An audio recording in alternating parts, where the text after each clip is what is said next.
Di antara salah satu yang membuat seseorang bahagia di dunia sebelum mereka bahagia di dalam surga Allah Subhanahu wa taala, an yara ahlahu wa auladahu wa azwajahu muti'ina lillah.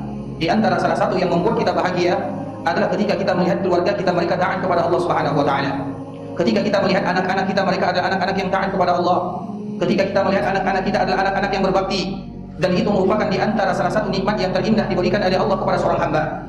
Dan itu merupakan di antara keinginan kita sebagai manusia, bagaimana supaya Allah Subhanahu wa taala memberikan kepada kita anak-anak yang berbakti. Namun poin penting yang harus kita ketahui ikhwatul Islam, bahwa bakti seorang anak tidak didapatkan begitu saja tanpa ada usaha dari orang tua. Maka dari situlah ada ungkapan yang sangat indah disebutkan oleh para ulama, memberikan motivasi kepada kita sebagai orang tua, bahwa di antara salah satu sifat orang tua, a'ana auladahu ala birri, bagaimana mereka membantu anak-anaknya supaya mereka menjadi anak yang berbakti kepada orang tua.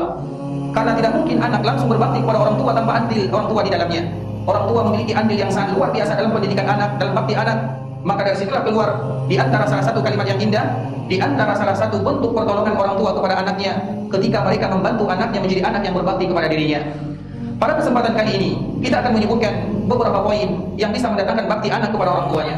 Yang pertama tentunya adalah dengan senantiasa berdoa kepada Allah Subhanahu wa taala. Di dalam Al-Qur'an banyak sekali doa-doa yang diajarkan oleh Allah Subhanahu wa taala. Rabbi habli minas salihin. Ya Allah, berikan kepadaku anak keturunan yang saleh. Di dalam ayat yang lain Allah Subhanahu wa taala juga menyebutkan Rabbana hab lana min azwajina wa dhurriyyatina qurrata a'yun. Ya Allah, berikan kepada kami anak-anak yang akan menyejukkan pandangan kami. Begitu juga di dalam ayat yang lain Allah Subhanahu wa taala menyebutkan hunalika da'a Zakaria rabba qala rabbi hab li min ladunka dhurriyyatan thayyibah. Ya Allah, berikan kepadaku keturunan anak dan keturunan mereka yang terbaik. Begitu juga di dalam ayat yang lain Allah Subhanahu wa taala menyebutkan aslih li fi dzurriyyati. Ya Allah, berikan kesolehan terhadap anak dan keluargaku serta keturunanku. Dan itu merupakan di antara kewajiban kita sebagai orang tua. Jangan pernah bosan mendoakan mereka, karena bisa jadi dengan doa yang kita panjatkan kepada Allah Subhanahu wa taala, Allah berikan keberkahan kepada kita, Allah berikan keberkahan kepada anak-anak kita, dan Allah berikan keberkahan terhadap keturunan-keturunan kita, walau bahkan sampai keturunan yang paling bawah sekalipun. Kalau seandainya kita memperhatikan para ulama, Imam Malik dia tidak bertemu dengan ayahnya, tapi dalam dirinya ada doa ayahnya. Imam Syafi'i juga tidak bertemu dengan ayahnya, tapi dalam dirinya ada doa ayahnya. Imam Ahmad juga tidak bertemu dengan ayahnya, tapi pada dirinya ada doa ayahnya. Imam Bukhari juga tidak punya ayah, tapi dalam dirinya ada doa seorang ayah yang tidak pernah lupa kepada anaknya.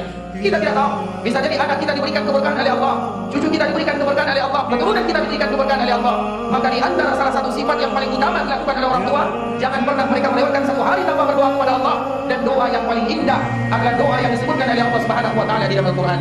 Rabbi habli minas salihin, Rabbi habli min ladunka dzurriyyatan thayyibah waj'alhu rabbi radiyya. Allahumma aslih li dzurriyyati. Ini adalah doa-doa yang disebutkan oleh Allah Subhanahu wa taala.